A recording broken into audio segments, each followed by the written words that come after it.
All right, hello and welcome. How is everyone doing on this Tuesday, September the 8th, 2020? I hope it's going well for y'all. Sorry, it's whenever there's a day off, which, Labor Day was this week, it always throws me for a loop and I never can remember just for the rest of the week what day it is. I'm always happy when the weekend comes so that I can reset my mental calendar and actually keep up with what's going on. But how are you doing today, John?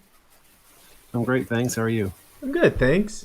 So today we are going over SeaQuest Season 1, Episode 5, which is entitled Games. And right off the bat, I think that this was my favorite episode so far. Like I felt like they did a lot of good things in it. And I'm curious, just kind of to spoil things a little bit, how did you feel about this week's episode? I enjoyed it as well. It Now, had an interesting villain, for example.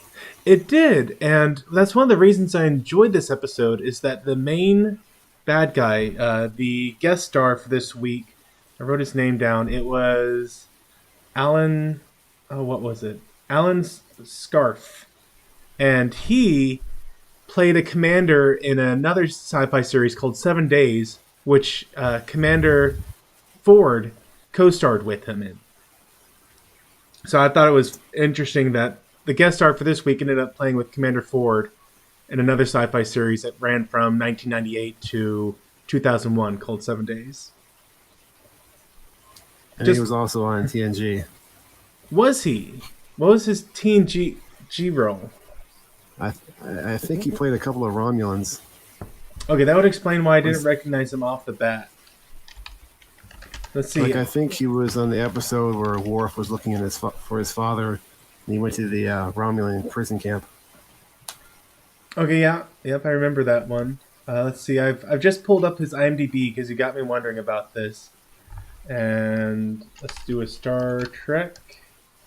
He appeared on Voyager, apparently, as Ogris in the episode Resistance, which was the episode where Janeway's on a planet and is rescued by a man who acts crazy, so no one will. Or no, he doesn't act crazy. He is crazy. And then you're right. Yep, he appeared in TNG in the episodes Birthright Part 2 and Data's Day. And in Birthright 2, he was Tokaf. And in Data's Day, he was Admiral Mendak. So, I should have recognized him from Data's Day, but I didn't. So, go ahead and start us off for the summary this week. How does this episode introduce us to? Or start? But at the beginning of the episode, it shows that SeaQuest is underneath the ice cap at the North Pole, and they're going to visit a very special prison, very maximum security. Turns out they only have one very important prisoner there. Which they don't know And who it is. Right, nobody will tell them who it is. Apparently they have to go check on the prison. So they send one of their mini subs over there to check on it, and it seems like the prison is on fire and they have to evacuate. There's only two people left. There's the prison warden, and then there's special prisoner who is apparently frozen in some kind of cryo tube because he's just that dangerous. They have to keep him on ice all the time. So help me with the premise here, because I watched it a couple times, and I had a hard time working out the introduction. Like I went ahead because it didn't really ruin too much in terms of appreciating the episode. But the general idea is that they're headed to this prison in the mini sub, and it's Commander Ford and Lieutenant Commander Hitchcock. And why are they heading to the prison?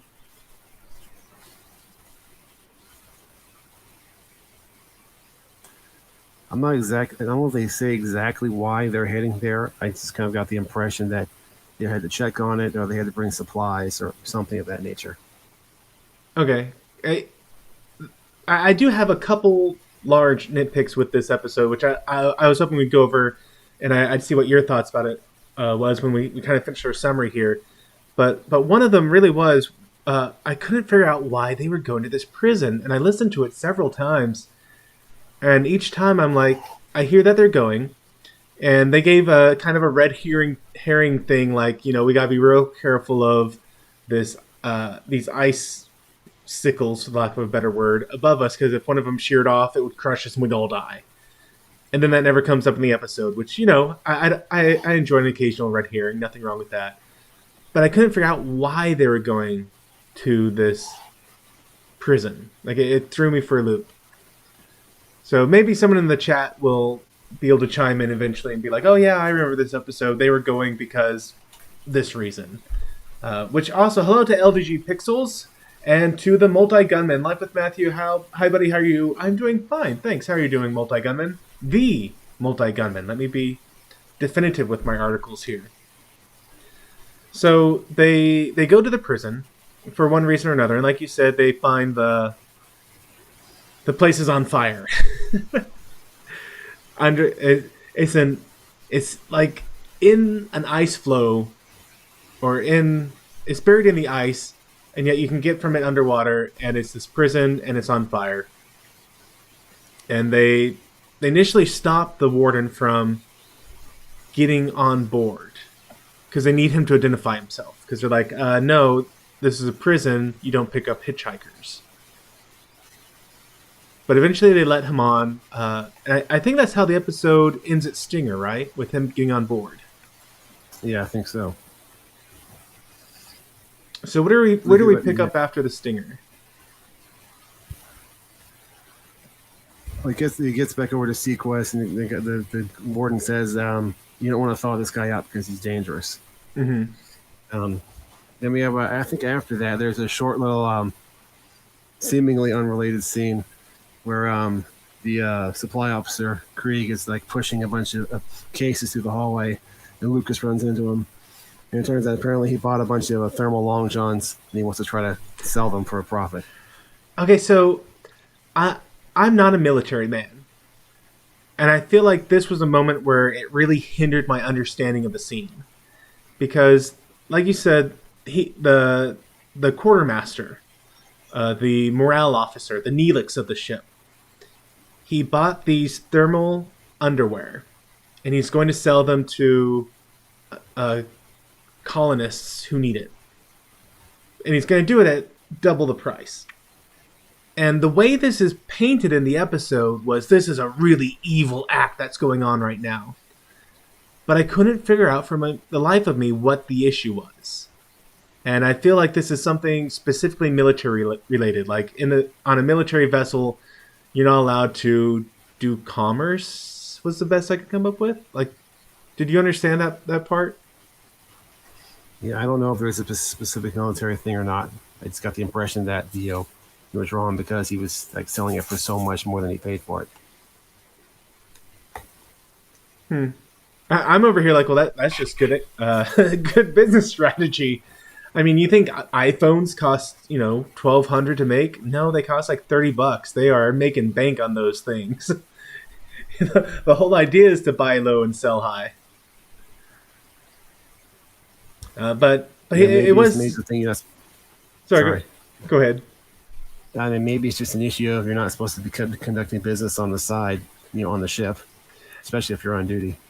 Yeah, maybe that was it. Maybe it was supposed to be some anti-capitalism thing. I don't think so.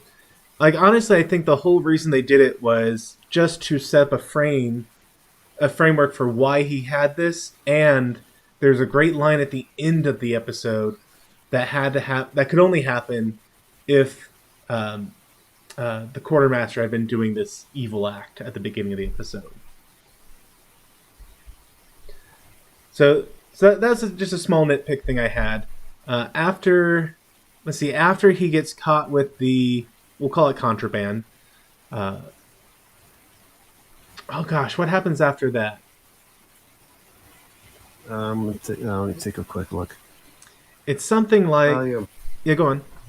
Let's see, the captain and the doctor have a brief discussion about the sea ice levels and how the ice is melting because of global warming or something like that. Yeah, it had risen like a year, like a foot and a half in the past year, I think they said.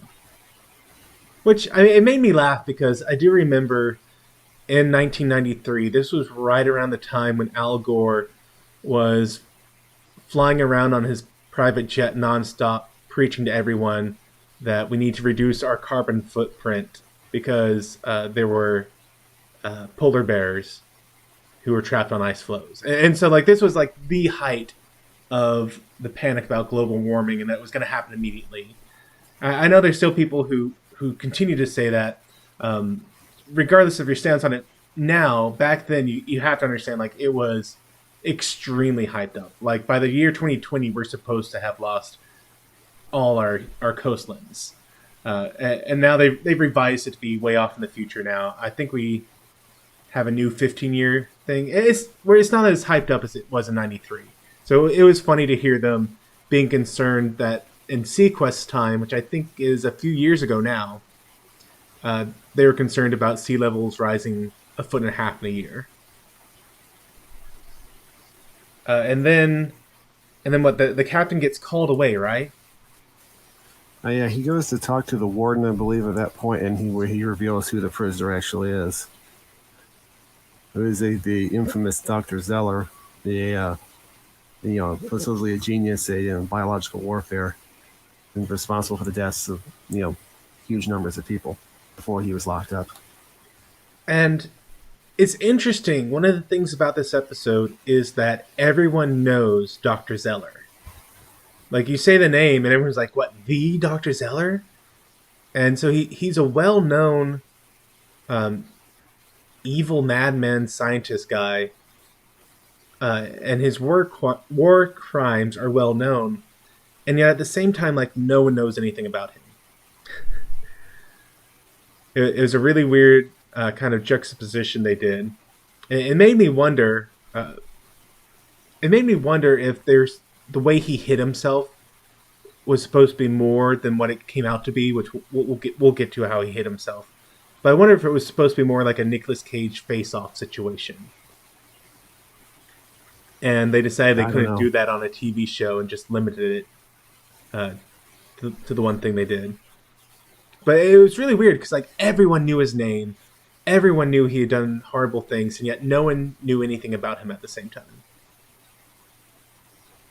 And when the doctor hears who it is, he seems particularly disturbed about it. Yeah, which this episode, one of the things I really, really loved about it is they did so much in the way of giving you hints from the beginning to the end about things that were going to happen. Not just about Zeller, but about so many plot points, about so many different things.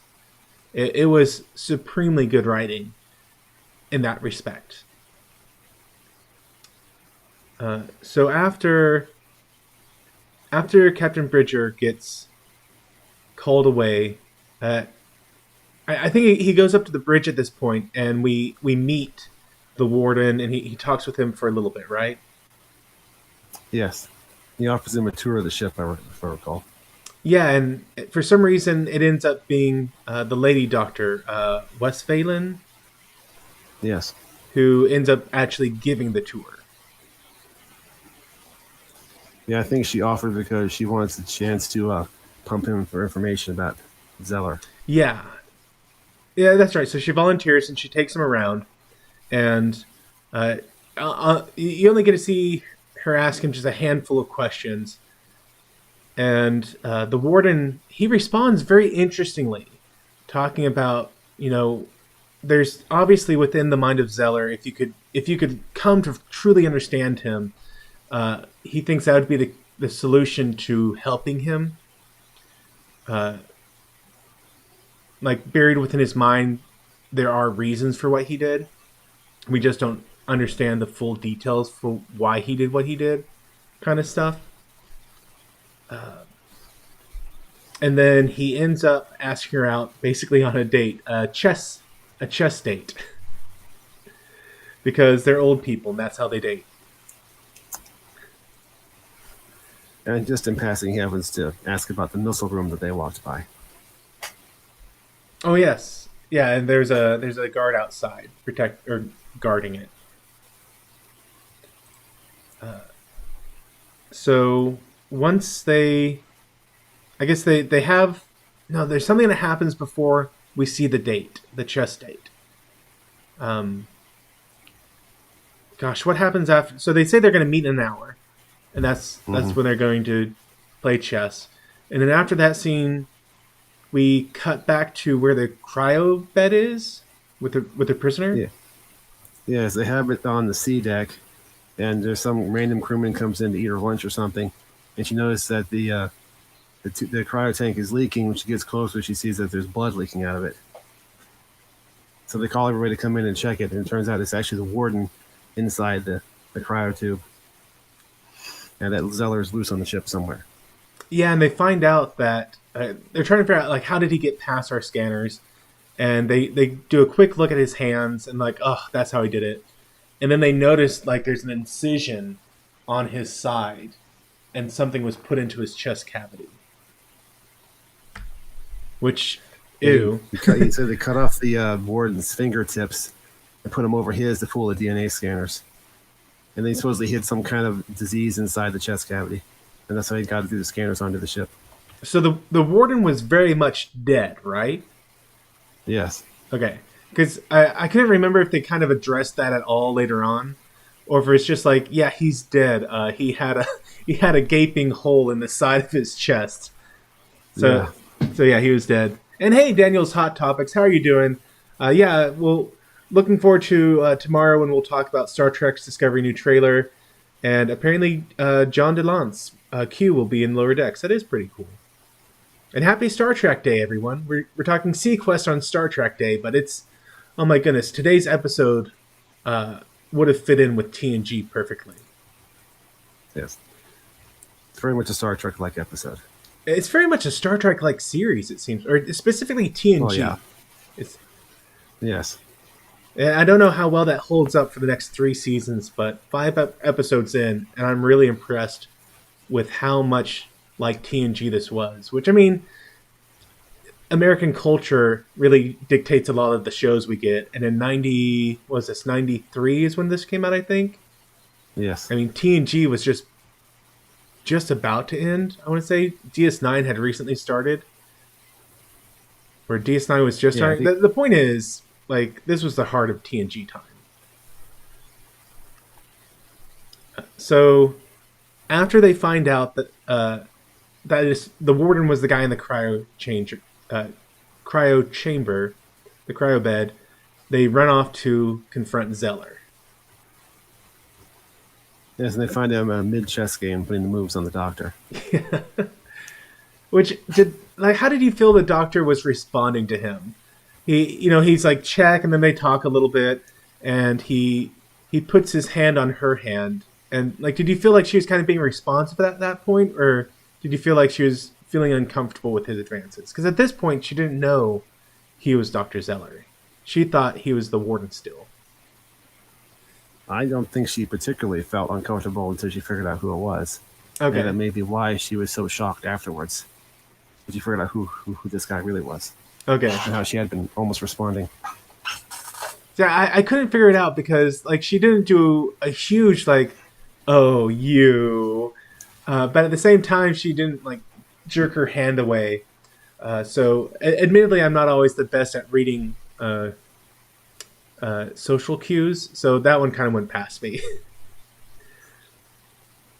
So Bridger and Ford they bust in, and they reveal that the warden is in fact Zeller. Yeah, and then they put Zeller into some room and tie him down to some chair, and they try to interrogate him about what his plans are. And he basically just tries to talk about, "Oh, I'm surprised you took it so long to figure out my plan. Because I just wanted to play the game again." And we got a couple interesting lines out of this scene. One of the ones was they mentioned how, oh gosh, how did they put it?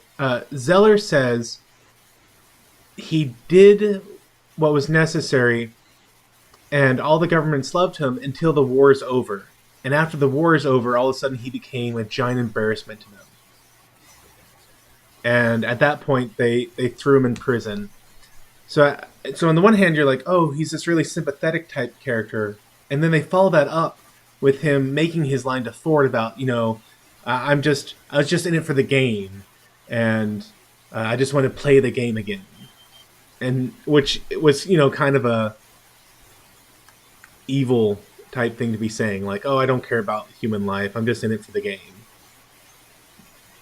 Which was something he also said to Dr. Westphalen, wasn't it? When they're talking over. That was one of the great things in the chess scene. Sorry to go back just a little bit. They raised some interesting questions. On the one hand, Dr. Westphalen is, I think that's her name, Westphalen. She's talking about how you can't reform a psychopathic killer. We've had too many psychotic killers throughout time. We've proven that you absolutely cannot reform a psychotic killer. And then he responds with something to the tune of, is it just to lock them up for life then? Which I thought was a really interesting moral quandary, and I loved it because they never answered it. Like that's all they gave you even for the question, is that, hey, here's two issues. One, can you reform a psychotic killer? And two, if you can't reform them, is it then morally just to keep them in prison for their whole life? And I really love the fact that he didn't answer it, because too often in modern shows, you get that question, and then they spend the rest of the episode telling you what the writer of that episode thinks, and then straw manning the opposite side. Like used to, writers research both sides of the subject and they present them to you. And now it's just like a writer has a message, they tell you their message, and then they straw man the other side of it to make the other side look like idiots for ever having that opinion. And hey, Jeff Franklin, how are you doing? I hope that you are doing well. I know your sad face emoji, and I hope that you are at least relatively well, my friend. So, catching us back up, because I know I totally went way back in time there, but to catch us back up, he's imprisoned. They're trying to get information out of him, and he's being totally tight-lipped. In fact, he even makes the comment that they will know nothing except what he tells them, because for some reason, all the information about him has been completely locked down. Yeah, he implies that because the governments were embarrassed that they actually hired him for his services during the wars, that afterwards they tried to wipe all records of him. I guess to hide their complicity in what his war crimes. Mm-hmm. So Bridger puts Lucas on the job of trying to hack in and see if he can recover any of the information about him to see what they're dealing with. Which was nice because, okay, well, Lucas said just a bunch of techie jargon nonsense. I can't even begin to say the nonsense he said. It was something like a database core processor inverse dump. It's something absolutely ridiculous. A database dump would actually make sense, but it was something where you just took a random string of tech jargon and out it came of his mouth. But he didn't immediately break it. Like in so many shows, it would be like 5 keystrokes and then I'm in. But he actually was like, well, this is a hard thing. It's going to take me a long time to actually be able to crack it. Come back later. And then while Lucas is on the task of breaking the code, what does the rest of the crew end up doing at that point? Well, they've found a crew member who's been infected by some kind of fungus, apparently at the machine shop. So they think Zella was in there to steal some supplies. For what, they don't know. Mm-hmm. So then they check on the rest of the crew and they find there's somebody else missing. So at this point, they're trying to figure out. So they're going to go interrogate Zeller again and figure out, what's up with this missing crewman and what are your plans? And at that point, he stays tight-lipped, and Bridger basically just decides, this isn't worth it. I'm putting you back in the cryo chamber. Or I guess I'm technically putting you in the cryo chamber for the first time. since the warden was in there initially. And Zeller manages to convince them not to put him in the cryo chamber. Yes, because he claims that during the time that he was loose, he took this poisonous toxin and hid it somewhere on the ship inside a block of ice, which the ice, of course, is slowly melting. And if it completely melts, it'll get out and kill everyone on board the ship. Yeah, they find out that the ice toxin block is what he hid inside the warden's chest cavity. Mm-hmm. Which again, ew, but highly effective. I mean, at first I was like, well, wait a minute. How could that work? Because a person is warmer than a block of ice. But he was frozen. He was in cryosleep. And so I guess in theory, this person was below freezing in a state of suspended animation. Or at the very least close to freezing, such that it would have been melting slowly. So they agree to let Zeller not be frozen as long as he takes them to the toxin. And it's at this point he springs a trap that he laid earlier with those supplies that he stole. And somehow he managed to trap the captain and the security chief inside some kind of force field while he escapes to do whatever his next nefarious plan is. He makes a line here about, I suggest you don't fire your gun because you don't know what happened if the energy beams cross. Because, like you said, he's in like this crisscross force field cage thing. I don't think I've seen them shoot their guns before, but it sounds as if the guns are energy-based. Yes. At least some of them are. Okay, I was going to say, do we get to see that later on? Or it sounds like, yes, we do. Yes. So this brings up like the only part of the episode I thought was really bad. Like I have some nitpicks that we'll go over once we're done, but this was the only scene I thought was actively bad. Is how they escape from the force field. I have to admit, I completely lack any surprise that this was your least favorite scene. Yeah. So in this scene. And, at first I liked it. The way they escape the force field is Darwin shows up and he splashes the device that was generating the force field. And I liked that. I thought that was a clever use of Darwin. What I didn't like is that they spent literally 60 seconds for this scene to happen, where like 50 of the seconds was just Darwin swimming in a circle. And then he tried to splash it once, and that didn't work. And so they took the same footage and had him swim in the circle for the second half of the 50 seconds and splash it. And this time the water got on it, short-circuited it, and he got out. And it was like, oh, come on, man. Like, in Star Wars, Lucas wanted Luke to do 2 runs on the Death Star, where the first time he missed and the second time he succeeded. And thankfully his wife came in and said, this is horrible pacing. It's really boring. Cut it out. So we got the single Death Star run from Luke Skywalker, and it's amazing. Everyone loves the scene. I say everyone, but it's almost universally loved. He certainly won awards for it.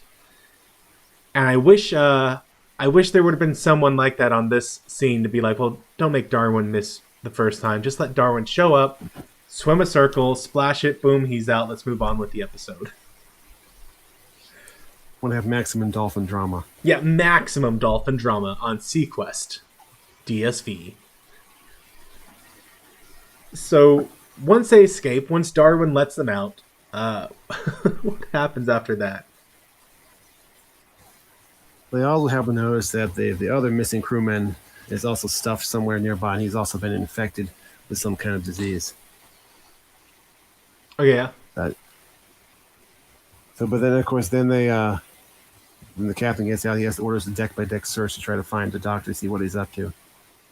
You see the security crew going by, like checking from door to door, from deck to deck, trying to figure out where he is. Mm-hmm. And in the meantime, the senior officers had to figure out what are they going to do about the situation with the toxin in the ice, and what if it gets out. And this was I enjoyed this scene. except the logic didn't make complete sense. Bridger and Ford have a private conversation about if the toxin is released, they can scuttle the SeaQuest, which was great writing. It's like, hey, we're talking about sinking the ship and losing all hands. But then Ford asks, well, what about the crew? And he says, well, the crew can jump onto lifeboats and get out of here. And it's like, well, wait a minute. If a toxin's been released, you can't have the crew leaving.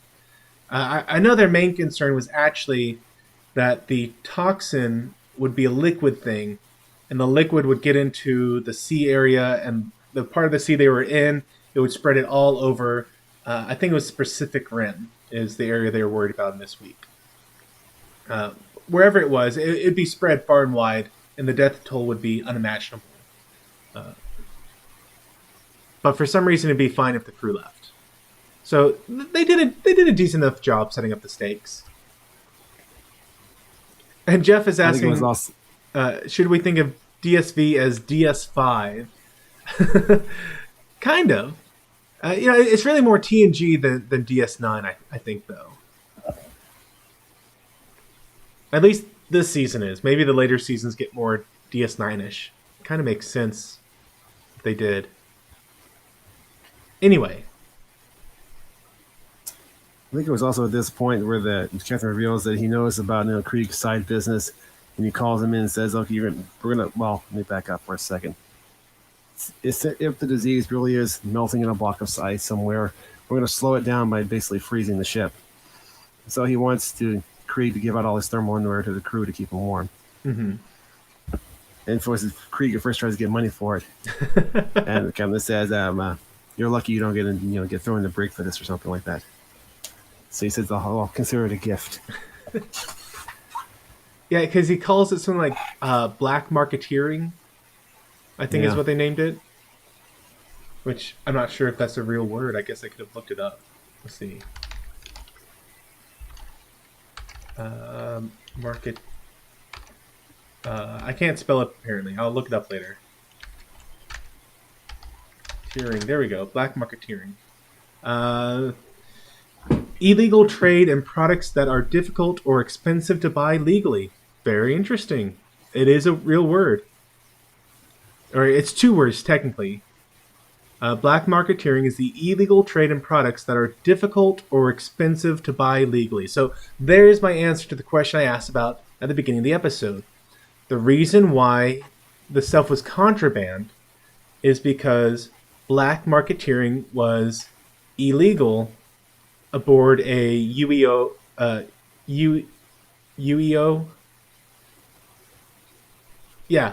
vessel. Sorry, I had to think about the order of those letters there.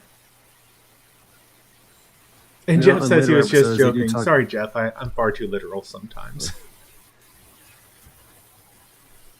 In later episodes, they do talk about various shortages of resources, and that they really crack down on that kind of thing. So that may have something to do with it as well.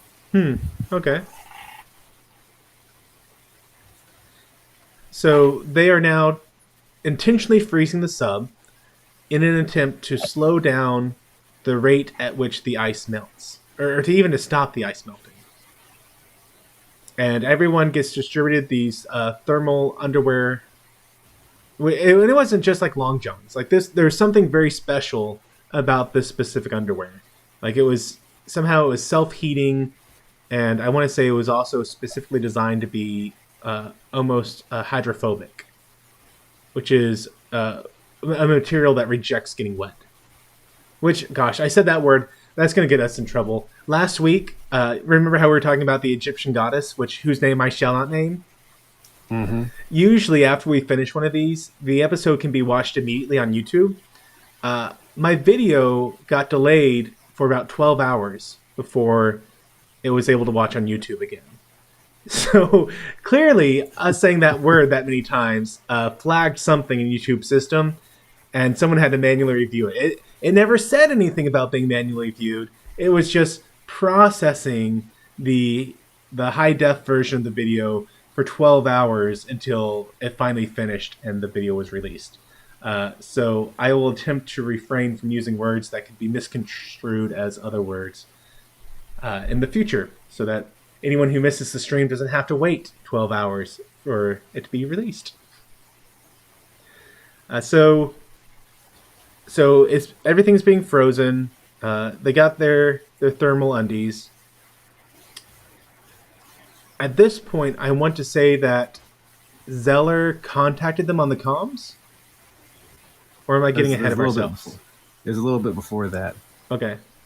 I think Bridger checks back in with Lucas to see what he found. Said he couldn't come up with much. But he did find the report from one of Zeller's trials. Turns out in one of his biowarfare attacks that one of the people that died was the doctor's brother, which is why she was so upset when she first heard the name earlier in the episode. Mm-hmm. And during this, they look over at those water tubes that go by the room. They see what looks like blood in it. So Lucas starts freaking out and say, "Did he kill Darwin?" So the Bridger, gets him to calm down, and then they go down to C-Deck to see if everything is all right. Mm-hmm.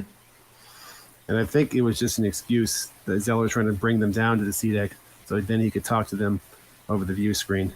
Yeah. And then make his demands. And his demands were pretty simple. He just wanted to send a message to the UEO. And they're like, well, clearly you've hacked the comms. Send a message. But he has a little bit more aggressive in mind. Yeah, just a little. Namely, he wants them to go to the missile room that we saw earlier in the episode. And he gives them like 60 seconds to get there. Because he holds up supposedly the chunk of ice that has the disease in it. So they find he's going to break it if they don't do what he says. Which I thought was pretty clever because we've established that it's below freezing now on the ship. And you see that he's making the ice melt by holding on to it and threatening to break it if they don't come immediately. So they get there, and he demands that they launch missiles at the UEO.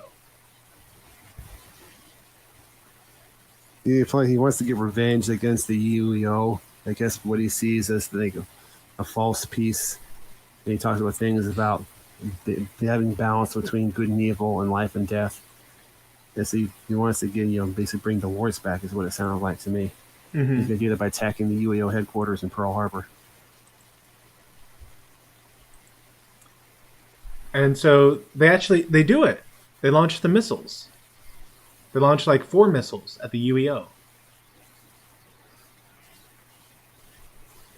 And so the captain says, "Okay, we did what you want. We fired the missiles. Now hand over the chunk of ice." And he says, "I don't think so." And he just throws it on the ground, and it shatters before anybody can catch it. And like shatters right in Ford's face. Like he dives to try and catch it.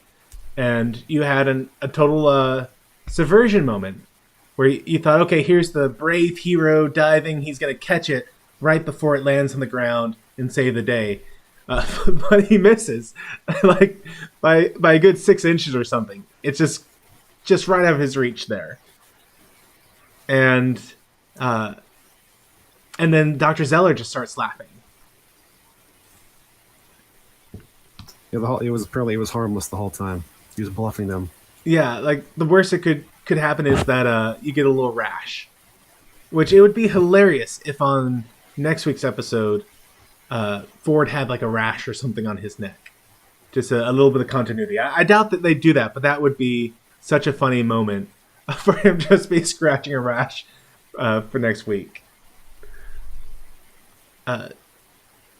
Unfortunately, his joy is interrupted because that's when Dr. Westphalen shows up. And also the captain says that they kind of expected he would try to do something with the missile, so they disarmed them way back at the beginning when they figured out he was loose. That's right. In fact, I went back and looked, and you actually do see Captain Bridger darts off, and he goes up these stairs, and above the stairs, it has a placard, D deck down, and up it says, like, missile bay, something like that. So, like, they actually put it into the episode ahead of time. They hinted at it, or a foreshadow, they foreshadowed that he was doing something with the missiles. So I thought that was great continuity within the episode. Yeah, like you said, the doctor comes in, and because she hears over the communications that he's in the missile room, she goes to confront him, walks in with a gun. And she has a standoff where she threatens to shoot him, but the captain's trying to get her to stop. Mm-hmm. Zeller says, if you're going to shoot me, go ahead and shoot me. But she has something else in mind, so she pulls out her own vial that supposedly has some kind of toxic substance as it eventually throws it at his face. Mm-hmm. So he freaks out, just like Ford freaked out earlier when the ice broke in his face. And it turns out she did the same thing to him that he tried to do to everybody else. Whatever was in it was completely harmless. And so after that, he's put in cryogenics, it appears. Lucas and the quartermaster get kind of reprimanded. They have to hand wash all the underwear and then distribute it to people in need. And this is where... I like that. Go on? Sorry. I like that he punished Lucas as well for ratting him out. Mm-hmm. So they both have to share the punishment for him. It's not just Krieg. Yeah, and this is where we get the line that was set up, I think, at the beginning by having this be contraband, in that, Lucas is like, I don't get it. Why am I being punished? And Bridger makes the comment, there are two types of people I cannot stand. Those who take advantage of people and those who watch and then turn them in. Which was a summary of what happened to Zeller. Dr. Zeller was the one taking advantage of people, doing these inhumane experiments.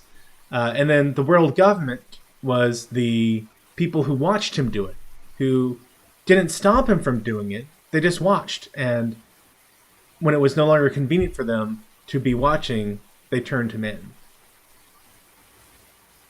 So I thought that was an interesting way to kind of give a summary for the episode.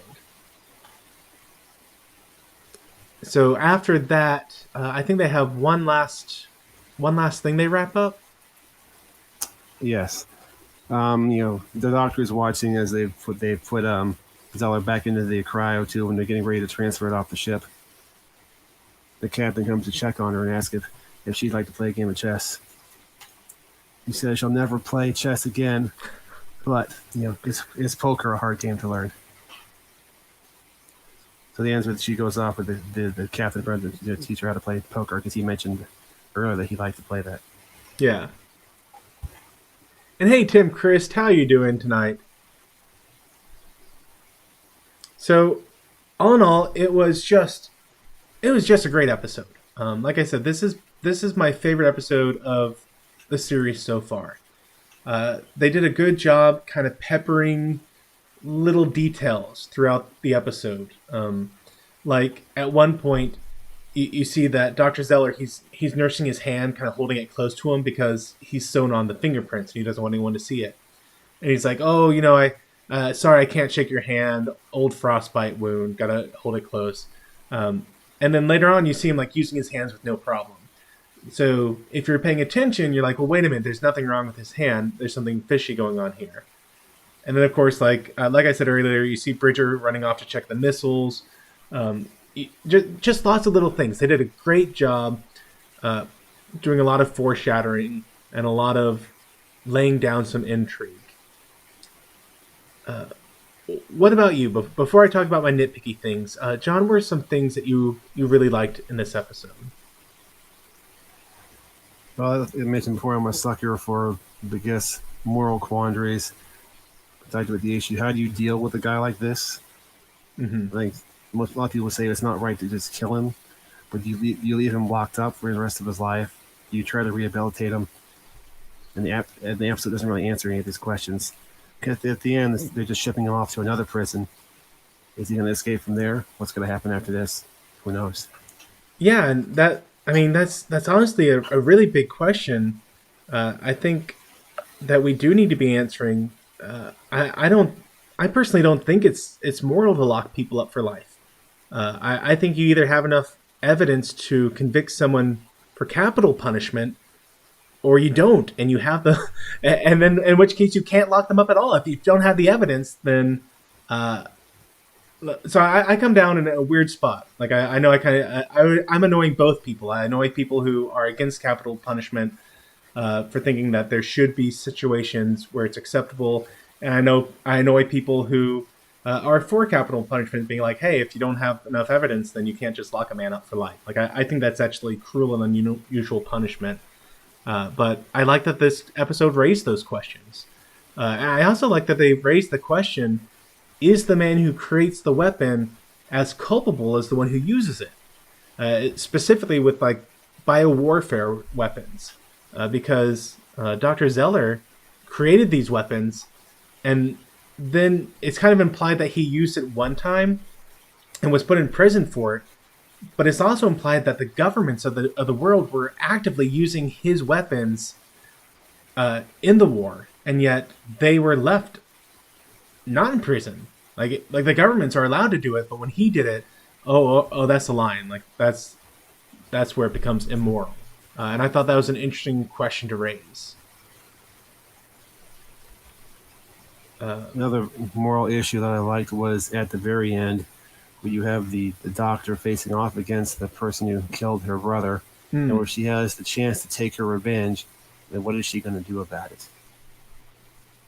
When I was watching that scene, it reminded me of that scene in Picard where Step of Nine is facing off against the woman that was responsible for the Egypt's death. Oh, yeah. And interesting to see the different responses these two characters took in a very similar situation. Yeah, her name was something like Bedazzle, I want to say. Yeah, something like that. But yeah, it's interesting because they almost did that in Picard. Seven initially just walked away. Then, of course, she went right back and, slaughtered everyone there that she could. But you're right, that was interesting. Kind of a very... honestly, I think that says more about our own society than anything else. That we've gone from a society in which we think it's more morally just to arrest people and let the law handle the situation, into a society that doesn't trust the law to handle things and believes that we need to basically be like the Old West in Texas, vigilante justice and all that. What were kind of some meh things for you? Things that weren't bad, things that weren't good, things that just kind of underwhelmed you? One thing I kind of chuckled at when I saw it is when Bridger goes to talk to Lucas the first time about trying to hack into the files. He's playing some kind of video game that looked really, really terrible in the graphics. It was. They were like pixelated skeletons fighting with each other. I had a good chuckle at that too. That was their vision of, the future of video gaming. In fact, I want to say they got close, because wasn't it motion controlled? He was moving his hands to actually do the attack. He wasn't just using the keyboard. Yeah, it looks like he was wearing the same kind of gloves they use for that virtual reality probe to fly around the ship sometimes. It was. Which, now that I think about it, looks suspiciously like the Nintendo Power Glove, which you may or may not remember. I don't, but they made an entire movie just to advertise the Nintendo Power Glove. It was literally a glove. You put your hand into it, it would go up to here, and depending on how you move your fingers, it would move the character, and then you had like a keyboard attached to it. But I can show you real quick. This was quite the product they came up with at the time.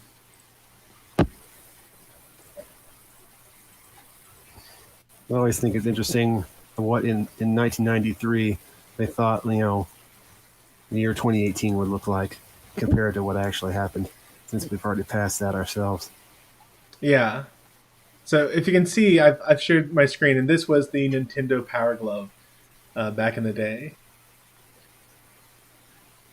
And there's literally a movie that was... It starred... the boy from Wonder Years, Savage.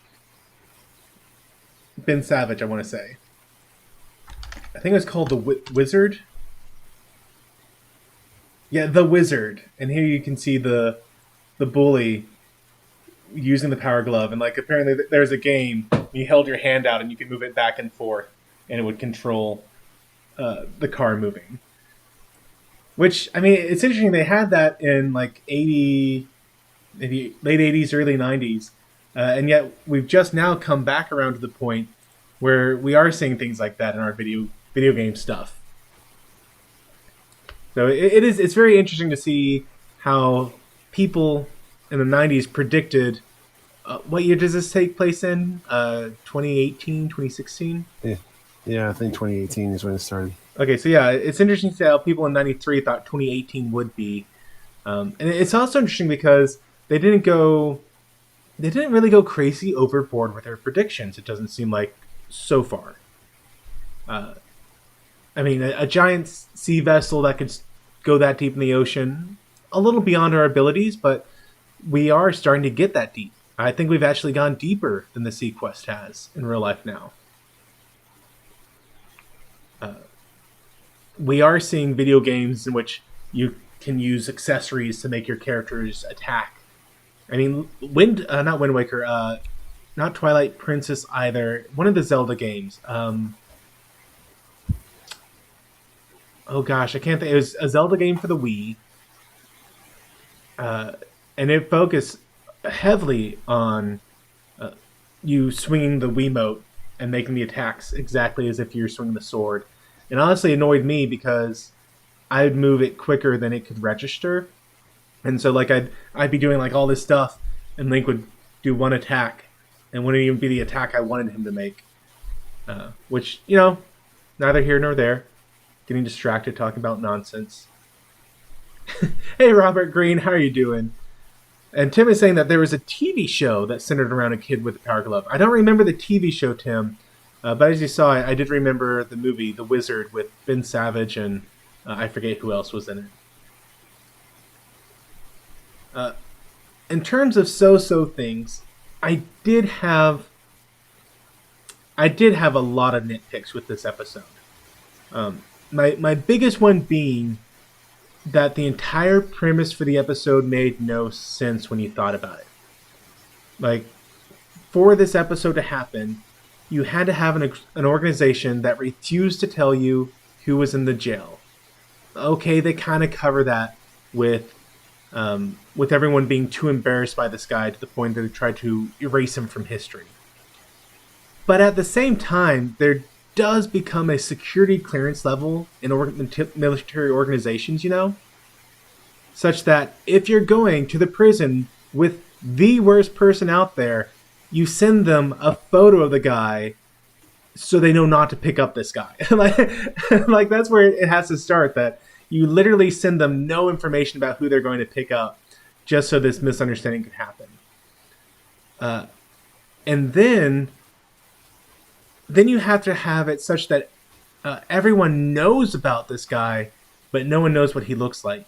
Not even Dr. Westphalen. And that's where I really had a big nitpick. I absolutely could not believe that Dr. Westphalen didn't know the face of the man who killed her brother. Well, I wonder, they say the government erased all his records. Maybe they, suppressed stuff, even like his picture. So people heard about what he had done, but they didn't have any details, such as what he looked like. Yeah. I don't know, it's a stretch.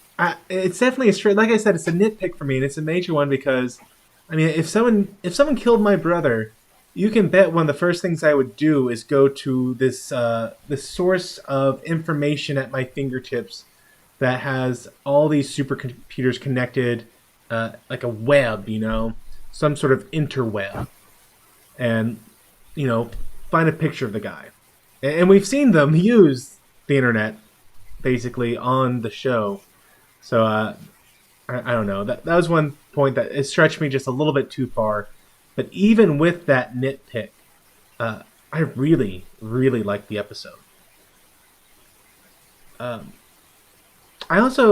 other nitpick was, I think I would have liked it a lot more if instead of them going down the path where Dr. Zeller was your standard mustache twirling villain, I think I would have liked it a lot more if he really was just the fall guy for the governments.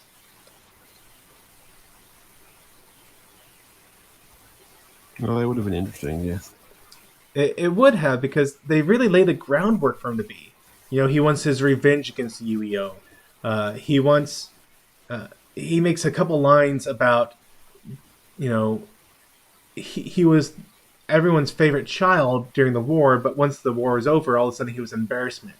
So it's almost like they thought about going this direction, and then at the last second they're just like, nah, he's a Hannibal Lecter. He just likes, he just likes seeing the world burn. And yeah, Robert Greene, he did hint that he was a fall guy. He literally said, you know, the reason I was put in jail is because after the war, we became a more civilized society, and the governments became embarrassed of me. Kind of implying, like, yeah, I did nothing wrong.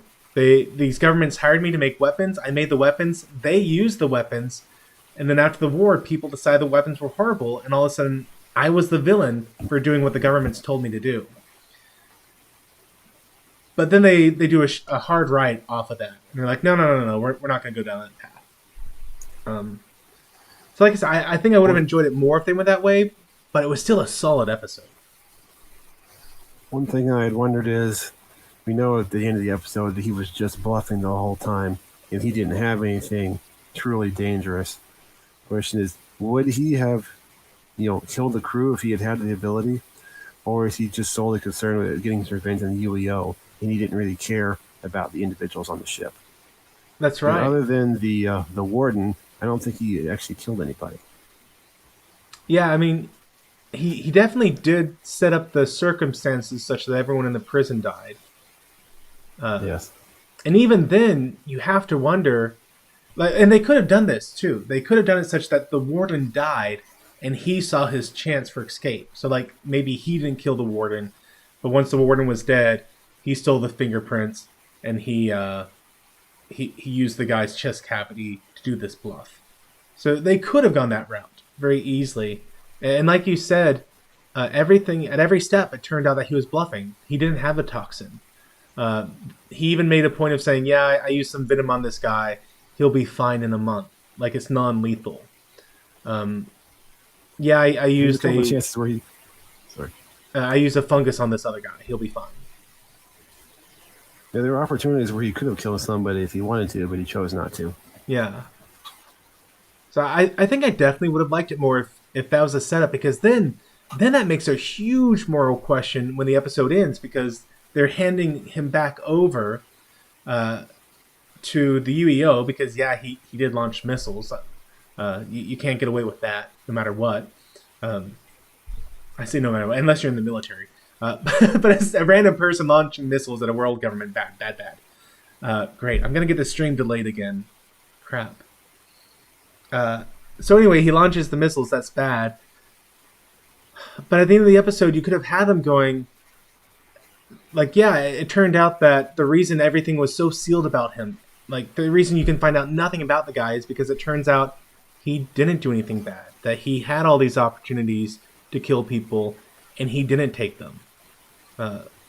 And he was just someone lashing out against a government that unduly imprisoned him, which was evil and wrong. But at the same time, it leaves you going, was his anger justified? Was his response at least something that had rational sense within his mind, if not the larger moral framework of the world? But, I have the power of hindsight. I have the power of, I've seen the end of the episode, and I get to nitpick it overly severely, because I can take a minute and go, hey, now that I've seen this, I got a tweak that I think would make it better. Anyway, that's kind of the end of all my thoughts. I love the episode. Some nitpicks that I think they could have done to make it better, but overall, extremely well done. Would have fit perfectly within the framework of the TNG Star Trek shows. because they raised a lot of moral stuff, and they left it up to you to think about instead of giving you the answer. John, do you have any kind of wrapping up thoughts here, because we're hitting up to our hour mark? Yes, as usual, I enjoy the character work on the show. The characters are very interesting and believable how they interact with each other, and I enjoy seeing them develop. And also, even a one-off character like Dr. Zeller, develop him pretty well. It becomes an interesting person to talk about. He was, and even though they did make him that mustache-twirling villain in the end, they did a really good job establishing a character framework for him. Like to the point that, I say mustache-twirling villain, but he wasn't that. He was a complicated individual. He clearly had stuff that happened to him in the past that was causing him to do this now. They did kind of end it where he's like, well, I just like the game. I just like seeing people suffer. I just want to, tear down the fake piece of the world. But at the same time, he was extremely complicated, despite that last second turn to his character that they pulled on him.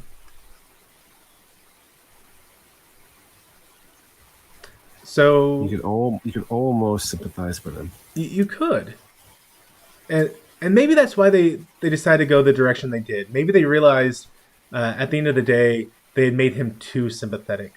Honestly, I need to figure out if there are like some director commentary DVDs somewhere on this, because I'd be really interested to get some behind the scenes thoughts on these episodes as we're watching them, because they're being such good episodes. These are so much fun. I hope that you are. Oh, it's our time for my weekly shield for Peacock TV. Which Peacock TV, anytime you want to do a little partnership here, hook me up. I'll shield for money instead of just for free. But if you want to be watching this, they are available for free on Peacock TV. You just have to give them an email address. I know there are plenty of sites that allow you to create disposable ones. You just have to be able to click confirm at one point. So, hey, just throwing that out there. Anyone who doesn't like giving out email addresses. And beyond that, they're great. I highly encourage people to go watch them and have fun with us as we do this. I guess with that, let's go ahead and wrap this up. John, thank you so much for joining me, and yeah, like John was saying, good night, everyone. Thank you for joining us, and we hope to see you all next week. Bye. Thank you so much for watching this video. If you liked it, please share it, and as always, don't forget to like, comment, and subscribe. And if you haven't already, be sure to hit that bell icon to be kept up to date with all the new videos that I release on this channel. And as always, may the Lord bless you and keep you. May the Lord make his face shine upon you and be gracious to you. May the Lord lift up his countenance upon you and give you peace. Amen.